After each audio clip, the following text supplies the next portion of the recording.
Hello, everyone. I'm Ian Nicholas, and we are in yet another episode of the Rams Revealed podcast. I'm joined by my usual co-host, Cortland Parrott, and also today we are joined by our hockey expert, in a sense, Dylan Pescatore, who called both the boys and girls hockey games this year for New Canaan High School. And speaking of hockey, we are very honored to be joined by the New Canaan girls head hockey coach, who will be going into his 20th year coaching girls hockey here next season, Rich Bulan. Coach Bulan, how are you doing, and how is quarantine treating you? You said you were staying sane. Tell us about what you're doing to stay busy around the house. That's what I was going to ask you guys about, staying sane. But no, just between everything that always needs to be done around the house, plus I still have work to do at Sachs Middle School every day, checking in to make sure I'm actually an aide there, and I'm working with the 8th grade teachers. Yeah. So if people invite me to come into class or be a guest, I'm available. So yeah, it has helped as far as trying to stay sane. Yeah, as for us, I think we can. I can speak for everyone here. We're just trying to get through. I mean, we're doing a lot of episodes, a lot of interviews, so it's interesting to see how many people are living their lives. But going back, you grew up in Stamford, Connecticut, and you went to Rippewam High School, and you played baseball and hockey. What was that early age of sports like for you? Were you a kid who played outside, played every sport? What was that early life like? Oh yeah, for us. I mean, listen, guys, I'm old. I mean, it was my son. Actually, it's funny you're saying this. Asked me the other day. So how did you do this? And I said, Saturday mornings, I would get up and knock on my neighbor's door, who would get another kid, and the three of us would split up and knock on neighborhood doors. And before you know it, in the spring and summer, we had enough kids to play baseball. In the fall, we had enough kids to go play sandlot football or basketball on the courts up at Willard School off of Vine Road. We always just kind of, we learned a lot of this amongst ourselves. They're the only organized, besides Little League situation that I can remember growing up, was Pop Warner football in Stamford. There was no youth hockey. There was no travel basketball. It just wasn't there. You kind of learned on your own and played with your neighbors or played against opposing streets, and that's how you did it. And obviously, it was kind of cool. Mm-hmm. Totally. And going into your college career, you went up to a small Curry College up in Massachusetts. Yep. So tell us a little bit about, I guess, the tail end of your high school athletics career and where you wanted to transition at the college level and what you wanted to get accomplished at Curry. I'm gonna be brutally honest. I had the greatest 4 years of my life in high school. If anybody who knows me will tell you I'm a really social person. So high school was okay. Let me get my grades so that I pass, but I can't wait to see my friends and I can't wait to play sports. And I kind of transitioned the same thing at Curry my freshman year. I realized right away, even though with hockey and baseball, I'd actually done well.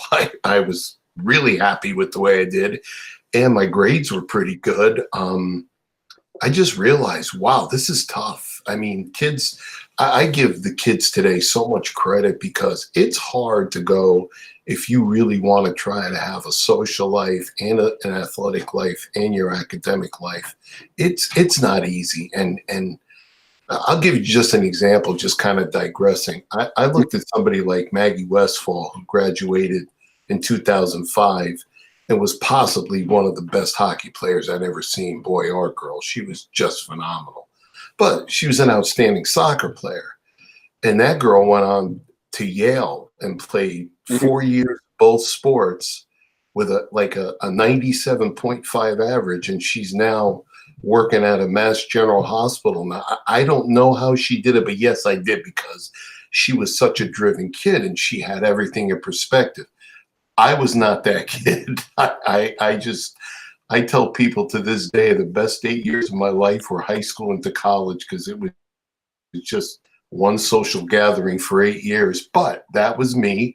I was still smart enough to make sure that my academics were in order. I mean, I actually made Dean's List 4 times up there, which I think stunned my father and my brother. But, I was smart enough to know what I had to do. I was smart enough to get everything done, knowing I needed to in order to move on. And I try to just get that message across to the girls now is, you've got to do this first, then worry about that, and then go to the next step. And for the most part, they listen. God bless them. Great. Well, let's stick with your college career. There is no major in coaching. So what was your major, and what were you inspired to do with the rest of your life before you got into coaching? I actually was a musician. I went to school originally to study music. I had played drums. I had taught myself guitar and piano. I really thought that was where I wanted to go. I actually was in a number of bands through high school and even in college. Our band in college played like all the Christmas parties in the Boston area. We played our Curry College Christmas party. We went to Northeastern, BC. We just were having fun doing that. And I thought, okay, this is going to be pretty cool. And then I'll teach music and we'll see what happens. Well, then when I got into music theory, I went, oh, man, I don't think this is for me. So I switched sophomore year immediately into a business management background and customer relations. And I wound up really enjoying that because I was able to deal with people, talk with people, show people business-wise how to do things better to make their companies better. Got out of school and I was just raring to go with that. And my dad, who was a mail carrier for 51 years, talked me into taking the postal test.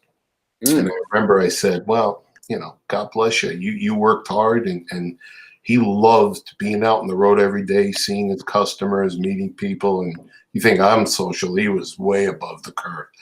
But when I got in there, it was at a transition period with the Postal Service where they were opening all these new departments, and there was marketing and resources, there was advertising, sales, and then there was a customer relations department. And I just remember going, man, that's me. I mean, to go talk with people and explain things and teach, that's what I want to do. But, of course, there's a chain you have to take in order to get there. But I was willing to do that. So I put the time in. Took me I graduated college in 1980. I got in the post office that June 1980. And probably by 1986, here I am working in our headquarters out of Connecticut doing customer relations and sales and marketing. And that's what I wound up staying with. But the coaching thing was always funny. Every boss I had ever had knew I was coaching, as an assistant for 9 years and then the last 31 as a head coach. And you talk about being blessed. I got lucky that I had bosses that all had kids that were like all state athletes in Connecticut, in Bethel and in Greenwich. And all these postmasters that I worked under would just look at me and go, hey, you're the coach of Westhill, or, oh, you're the coach in New Canaan. And they go, all right, here's the deal. You just tell me when you need to leave the office to go to practice, games, whatever, just as long as your territory's clean. So that's what I did. If I knew I had a 2:30 practice, I came in at 5:30, got everything done, left, did my thing. If I knew I had a late game, and I can hang around, I would. He was great. These guys would let me. I come in at 10 and leave at 6 to go to a 7 o'clock game. Wow. But out of all of it, I got to be honest, the biggest thing was still am extremely lucky. My wife, Ann, who was also an athlete, when we met at Curry, and I was still doing that coaching with Ripon part-time, she got it. She understood it. She understood that was my passion. She understood that's what I wanted to do. And one of the only things we ever, I shouldn't say we ever, but one of the biggest things we agreed on was, you coach, you do whatever you have to. But, once kids come in the picture, whatever, they come first, which I was always able to do. I was always home for dinner. I was always at recitals and games. And both my kids were high school athletes and were really good. So I was really blessed. I kind of walked into everything at a time when you can do that. Now it's hard. It's so hard. Yeah, I'm into coaching now. It's hard. Yeah, and it's you were talking a little bit before how you're doing part-time during your winter breaks at Curry. Was that the draw to coach, or was there a person or a figure in your life that you said, oh, that's what I want to do, that's why I want to coach? I'm sitting on the couch with my father and my brother watching an Islander Flyer game back in 1978. Wow. And my younger brother, who turned out to be such a better hockey player than I was, we worked together all the time. And as we were watching the game, I don't know why it started, but I just started pointing things out to him.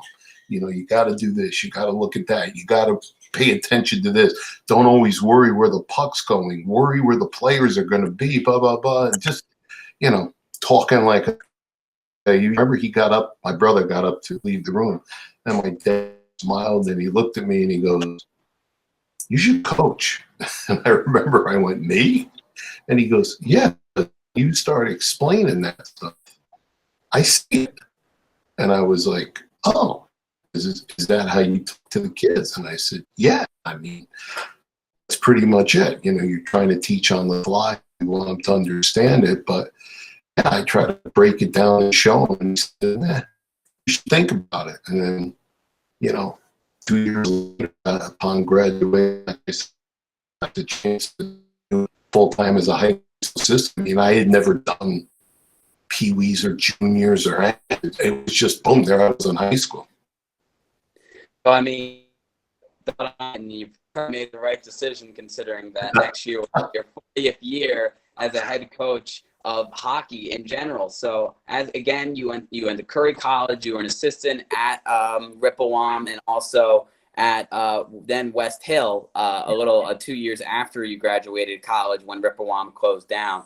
And at Westhill, you were an assistant for 9 years, and then you got your big head coaching break, coaching boys head varsity hockey. Yeah. And you were there for 11 years. So tell us a little bit, obviously staying in Stamford at Westhill, but not at Rippewam. Tell us about that great 20-year run there where you racked up over 130 wins as the head coach there. And tell us about how that got you into the hockey scene in the FCAC. The gentleman I had mentioned before that I coached alongside, Dr. Carl Marino, he was just, not only was he a great hockey player, he's still a legend in Hampden. I mean, all these years later, and he played at BC, and he was just some hockey player. And I learned so much about becoming a coach versus, you know, one of the guys. You know, you can't be their friend. You've got to be the coach. But yet, at the same time, you have to be compassionate and you have to. And then I would go home and talk to my dad about these little lessons. And my father just said to me, and by the way, I don't think my dad ever gave me a bad piece of advice ever, just said, listen, if you're going to do this full time and you're really going to want to be a coach, I just want you to remember one thing. Don't be that Neanderthal guy that stands in front of your players and just screams and just does. Get to know their mom, their dad, their sister, their brother, their aunt. Get to know them, and they'll skate through a wall for you. And I was like, that I can do. I don't like the yelling and confrontational part much really anyway. I really don't. If I have to, I will. But I really became, I think, the person that we gained player coach. We gained so much trust with each other, even as an assistant, to the point that when Carl decided to retire, he actually went to the principal and said, listen, I'm leaving, but no interview process. You got to hire him. And I was so lucky that there was one meeting and I was hired. And honestly, it was fun because I took a lot of pride being someone, you know, born and raised in Stamford, and here I was coaching a Stanford school. And on top of it, honestly, we had some, as a Division II school, we had some great success there. I mean, we got to 3 state championship games. We got to we won 2 Division II FCAC championships back when there was enough teams that they split it. There was actually a Division I and II with the FCACs. And I made it to 1 Division I final as a Division II team because we had finished so high that year. They couldn't leave us back down there. And we actually upset, I think it was we upset Darien in the semifinals and lost a really great game to Greenwich. Mm-hmm. And they were powerhouses. And I mean, I always looked at that as I was so proud that we should. And because of the way it was district in Stanford, these schools, I had all these really tough kind of cove kids, these street rats that were just hockey rink rats. Mm-hmm. Had all the kind of affluent kids from North Stanford. And we had to make that work, that culture. Yeah. And we did. And some of these guys are not only still best friends. One of them is my assistant coach, Billy Cassillo. Billy is a teacher at Stanford High School.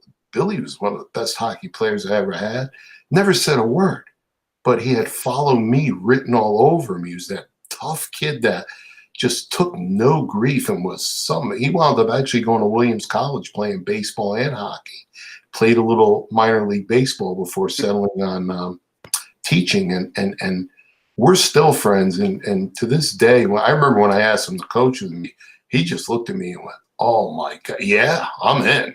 And because I know he knows me, he knows how we do things, he knows how we teach and how we try to make this a family. So that was so cool to be here, and then eventually have someone I coached working with me.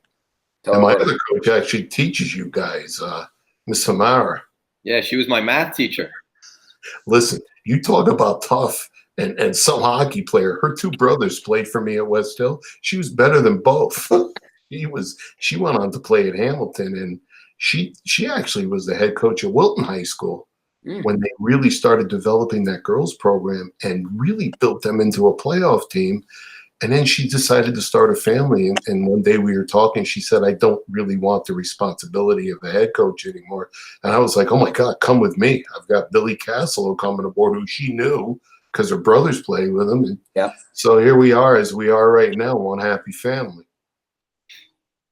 Awesome. Cortland? Yeah, so you were at Westhill for numbers of years, and then you kind of wanted to take a break. You wanted to spend time with your family. But then I wanted to. My wife didn't want to. Yeah. And then New Canaan came calling. So what was that transition to not only from Westhill to New Canaan, but also from boys hockey to girls hockey?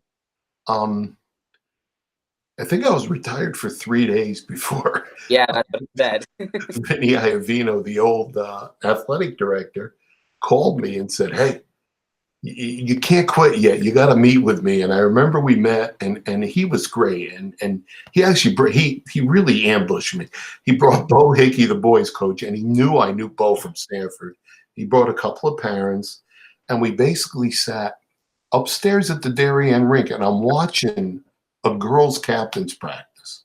And I'm looking down, and I'm going, "Holy cow, these girls are good. What the?" The problem was everybody's running to the puck, nobody was spreading out, playing position, whatever. So he said, "I want you to think about it. I'd love you this is going to go FCAC. I want you to be on the ground floor of this. I really think you're the person to do this." And I just remember I looked at him and I was like, "I am not," I think my exact words, and please forgive me, I said, "I am not coaching chicks. I'm not doing that." And then he said, "Just think about it." And I went home, and I remember talking to Ann, my wife, and just about everything. And she's like, "Why not try it? You love coaching. And honestly, it's not like you don't spend time with the kids. You're great with that. This could be good. And New Canaan, why not? They've always had good programs, whatever." So first girl I met was Maggie Westfall, and she was a freshman.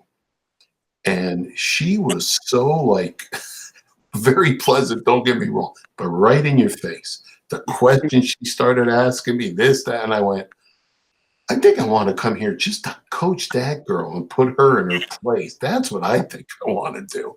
But and she's another one that we wind up to this day still in contact and talk a lot. But it was a challenge. And I knew that I came from a family that really was all boys.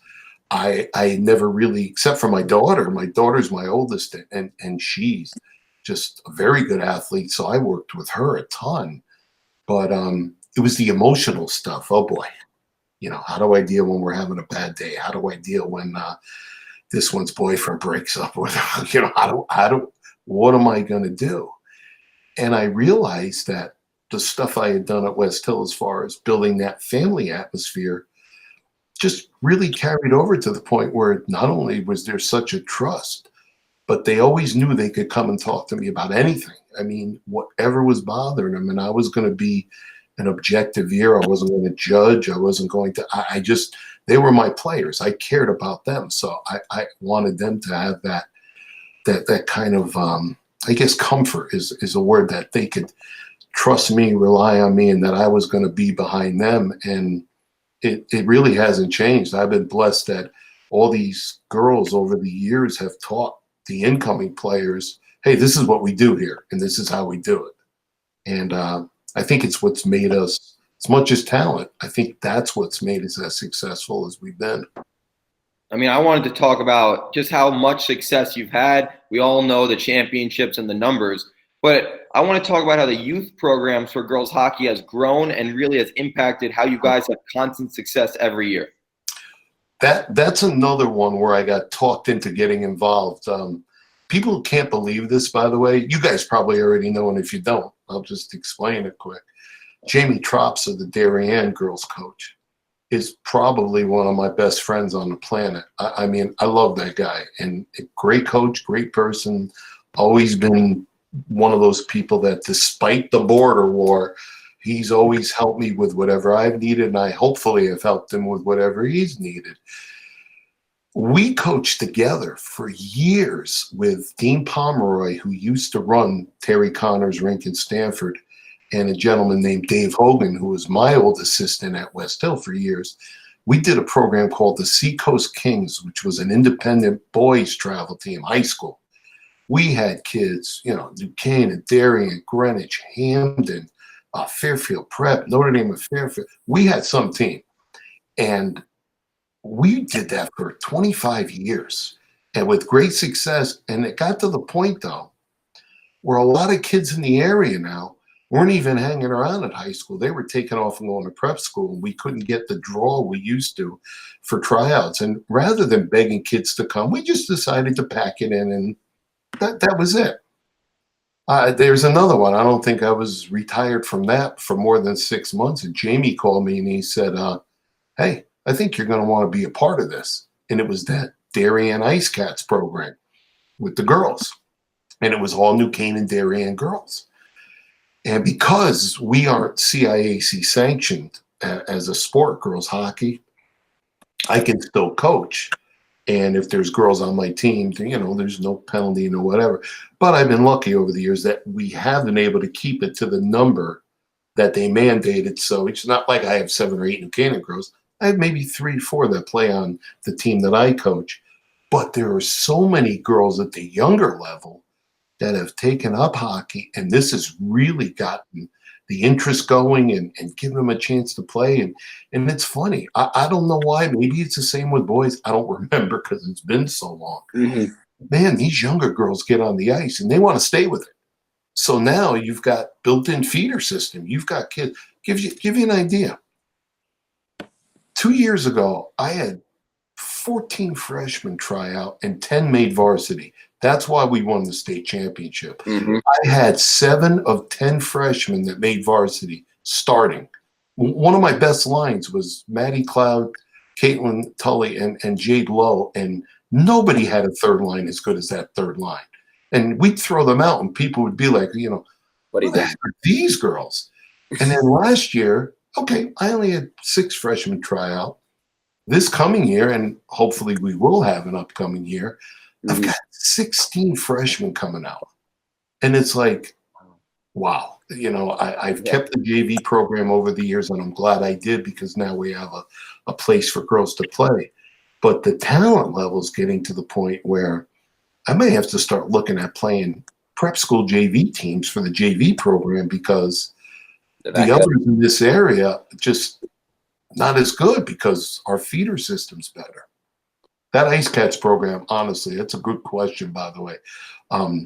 That thing has made all the difference in the world as far as keeping the interest and developing these girls that by the time guys like Jamie and I and Alex and Greenwich get these girls, they know what to do. It's just getting them used to our power play and our penalty kill and our system. That's it. But as far as playing, they know what to do.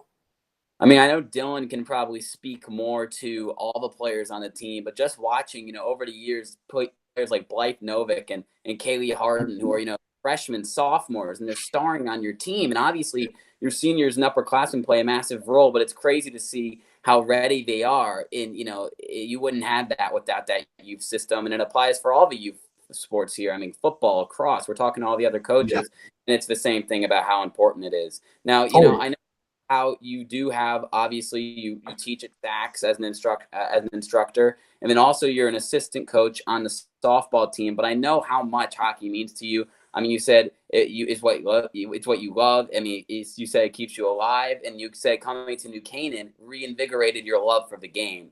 But just as a whole, in your experience here in New Canaan over these last, this will be your 20th year coming up.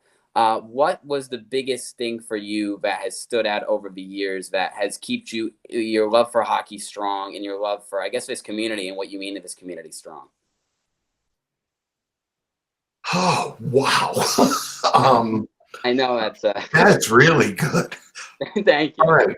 You mean a lot. Here's what made me realize that they're going to have to drag me out of here. I know I'm getting older, but it's when I saw a couple of years back, and I'm not going to name dates because I don't want to insult anybody because I love all my players. We had a group, and it's recent, and you'll know some of them, but I just remembered all the off-ice stuff they would do. On the ice, man, we push them. Don't get me wrong.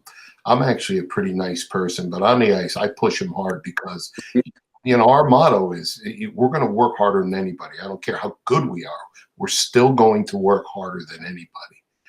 But when I started seeing this off-ice stuff, bowling night, film night, sleepover, but the thing that I think really just opened my eyes about these girls, how they feel about each other, how it rubs off in the community, all that. There were nights when somebody would get sick and they had movie night, so it was canceled because everybody couldn't make it. If everybody couldn't be there, they weren't doing it. Then they were having their walk through town night to go get ice cream and do whatever. But if someone couldn't make it, it was pushed to the next day. And then I got to admit, after the last state championship, I was downtown actually meeting, I think it was McKenna Harden and Courtney O'Connell, just having coffee, talking about the next year with things we were going to do. I couldn't get over how many people stopped to congratulate and talk about what a year, and just the girls, and when they run into the girls, how wonderful they are, and just what great people, and just on. And I just went, oh man, did I land in heaven? It's true. I tell everybody that my whole coaching career was not only reinvigorated, but it just, I don't know. I don't know how else to describe it. I'm just so happy doing it, and I'm so glad I've been able to be a part of it and hopefully make a difference with these kids. That's the biggest thing for me. And you're right. The numbers, the championships. Listen, I like to win. That's also very, I love that part of it. But I still love who still keeps in touch, who I still talk to, what weddings I've been to, what christenings. It's just that to me is what makes New Canaan the community that it is. And I tell coaches, I love when they all complain about parents, and I'm like, I don't have that. They're like, "What? Come on!" I go, "I'm just telling you. I go home and I sleep at night, and I worry about my game plan, and I worry about the girls. But there's bumps in the road. But No, not this place. It is special. There's no getting around it. Totally. Yeah, you've really built up this not only program but a family of players and just alumni that have come through. You were the FCX coach of the 18-19 season. You got to 7 FCX championships, 7 state appearances. You guys beat Darien in the state championship 2 years ago in 2019. You lost to them in the FCX championship this year, and unfortunately, due to COVID-19, your season was ended. Was there any sort of closing out, or you guys working out to close out the season? What are you trying to do to kind of cement this family of seniors that are leaving? Great question, because in about 20 minutes, I'm doing a Zoom meeting with my captain's parents to try to figure out what a proper way would be. We've only had the 3 seniors, but we still, when this was announced, you guys probably already know, it was the night we were supposed to go to the semifinals. Yeah. So that was, trust me, I know. that was just like, very angry. but we all met at Dunning Stadium that afternoon, and we really, it wasn't a click, your end of the year dinner or whatever. But we still, the one thing I wanted to get through to everybody was, listen, as sad as this is, and it really stinks that you can't compete till the end. You can't, you don't go home because you're lost. We're going home because of a force of nature and something I don't think any of us ever saw coming. But I want us all to remember, and I think this is pretty close to how I said it. These 3 seniors won a state championship, won an FCX championship, went to a state semi and an FCX final the year before. These guys have had a moment, which a lot of people don't. So as much as I do feel bad for them, don't feel bad for them, because technically, if we're not going to finish the season, we're still the defending state champs. And that's how you guys leave. And it got a lot of smiles for sure. And I think it really opened up the floodgates that the girls felt it was okay to cry. It was okay to hug each other. It was okay to really understand that, one, it's not anybody's fault. The next day, the NBA canceled. So everybody made the right move. Yep. It's just, I know as competitors, and boy, I know how you guys and the girls, I know how when, you put on that new Canaan jersey, there's the town, the school, your friends, there's a lot of pride in going out and competing with that NC. And this was tough, but yeah, we're going to try to still figure out if we can do, hopefully in the summer, some type of socially distanced picnic, anything where we could all at least get together and kind of, say goodbye to Quincy and Sophie and Lizzie and do it kind of the right way as close as we can. Yeah, for sure. I just wanted to end it off with a few team-specific questions from this year that I was really wondering about. I followed the team closely all year, and it was a fun time. Sadly, we didn't get to go up to Shelton, and then hopefully it would have been the Bennett rink, which everyone talks about as one of the best rinks in the state. But my first question was, McKenna Harden, she started off the year on the injured reserve. She had an injury, and you were a little bit light on defense. You had your captain, Sophie Potter, back there, and then you had the emergence of Amanda Benson and Ala Duane, who started on defense. So just talk about how the freshmen, which you talked about before, just came into their roles and had to make a big jump into the varsity level. We've boy, you know what? This is really cool, because I'm glad you guys notice this stuff, because I have to talk all the time about, if we didn't have Benson and Duane, we aren't getting anywhere close to what we did. We had Marina Malazzi playing defense, needed her up at forward because, again, injuries, and you guys know how the flu bug just absolutely crushed us from the middle of January till I think the beginning of March. Yep. Duane and Benson, one of the things we definitely do here is, if you're a freshman and you're good, you're playing. We're going to put you right in there. We're throwing you in the fire, and we'll see what you can do. And Benson was funny. She would come to the bench and actually ask if she could do things. I was like, you're playing. Just go. Yeah. I'll tell you when you make a mistake, which, believe me, I did. And the same with Ala. But they knew that if I got on their case, it was to correct them, to fix something, to show them what they were doing wrong. It wasn't about their effort. It wasn't about they're not playing hard or whatever. Those guys kind of, I think a big thing that got them going was those sophomores that were all playing last year took them aside and talked to them. I mean, really talked to them about how important they were and just go play hockey and make sure that you're doing your job. If you do that, we're going to be fine. And we kind of weathered the storm there. We were able to get everybody healthy again. And like I said, the other thing that really stunk about this virus coming, we were finally healthy. No flu, no knee injury or shoulder or wrist. We were healthy. And it was like, you guys saw it. Darien, we had a bad 6 minutes and it killed us. No excuses. Darien's a great coach, and they took advantage of us not being, our heads being in the game for those 6 minutes. After that, once we scored, that game was a great game for the rest of the night. Then we came back, we took it out on Fairfield, and we took it out of the Suffield team. And I think we were really just starting to get everything on track again. But as fate would have it, here we are. Yep.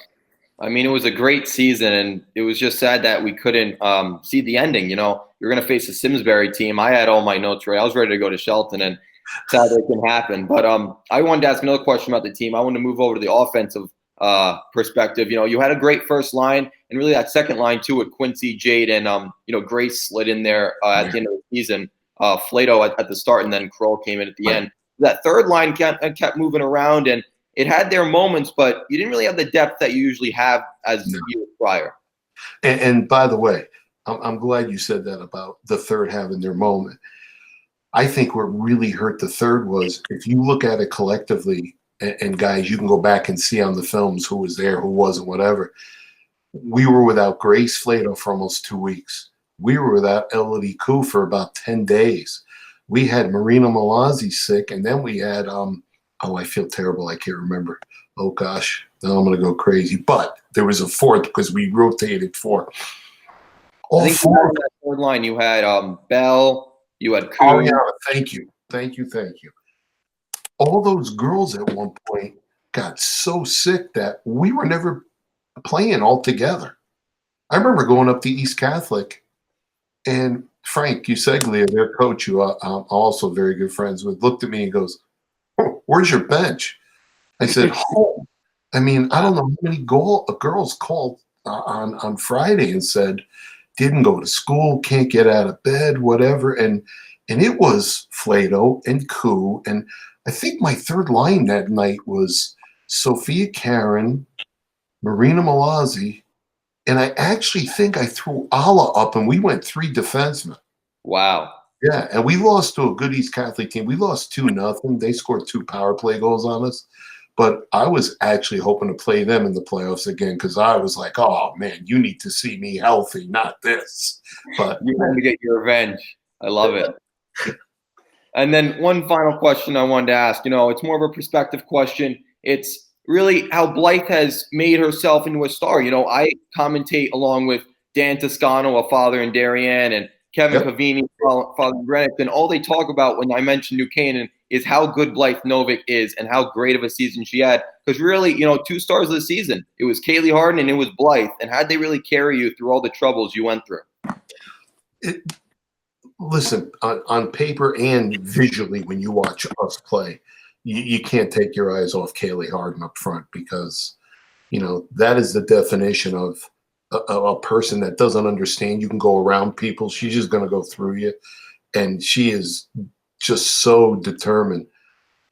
Blythe, the thing I love about her is she not only battles the puck, but she's constantly battling herself, and not in a bad way. She battles herself to be better. When she lets in a goal and she knows she made a mistake, oh, you know how many times I have to look at her and go, just forget it, because she feels like she's let her team down. She feels bad. But she doesn't let it fester. She comes back and she just perfect scenario. The West Haven game that we won 6-5. Yeah. Okay, Blythe did not have a good game. But Blythe kept battling and making sure we didn't lose that game.